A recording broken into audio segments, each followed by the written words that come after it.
নাই মই পাহৰি গৈছোঁ মই নিজে নাজানো হয় CMI তাত প্ৰগ্ৰামত আছোঁ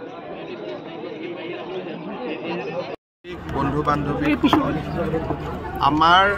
বিশ্বনাথ জিলা হস্পিটেলখন ইতিমধ্যে নিৰ্মাণ হৈছিলে 100খন বিছনা ইয়াক মই এটা সময়ত ভূমি পূজন কৰিছোঁ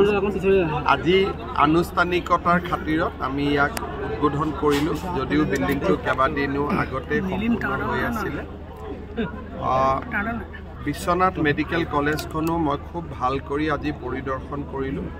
2025 চনৰ নৱেম্বৰ মাহত এই মেডিকেল কলেজখনত আমি সেৱা আগবঢ়াব পাৰিম আৰু 26 চনত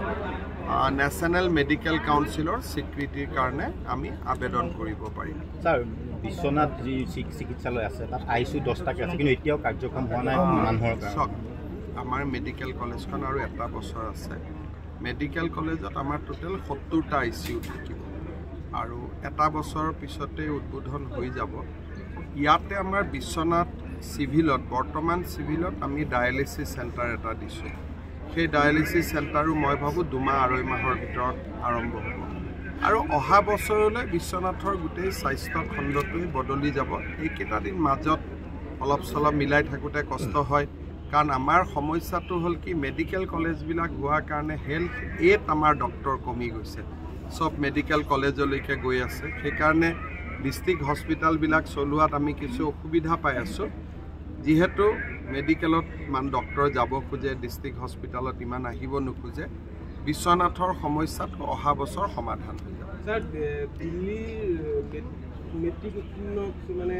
নামভৰ্তি কৰিছে কৰিব নোৱাৰে শাৰদা দেৱী বুলি এখন বিদ্যালয়খন তাত বিচাৰি পোৱা নাই মানে ক'ত যোৰহাটত হৈছে মেডিকেলত নহয় স্যাৰ মেট্ৰিকত উত্তীৰ্ণ হোৱা তেনেকুৱা প্ৰমাণপত্ৰ লৈ পেলাই হাই ছেকেণ্ডেৰীত এডমিশ্যন পাবি মই নাজানো মই চাই দিম বাৰু কিন্তু দিব নালাগে একচুৱেলি স্কুলখনে যদি পৰ্টেলত বিচাৰি নাপায় তেতিয়া আৰু যিগৰাকী ছাত্ৰৰ ক্ষেত্ৰত ওলাইছে তেওঁ অসমৰ পৰা আকৌ সেই একে বছৰে বৰ্ডৰ পৰীক্ষা দিছিলে ফেইল কৰিছে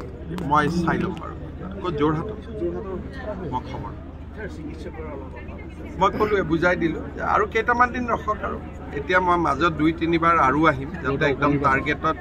ইলেকশ্যনৰ আগতে যাতে মেডিকেল কলেজখন আৰম্ভ হ'ব পাৰে সেইকাৰণে মই 2-3 বাৰ মাজত আহি থাকিম যাতে কামটো ফাষ্ট বিহালী উপনিৰ্বাচন কৰিব তেওঁলোকে MP চাহাবৰ ওপৰত দিছোঁ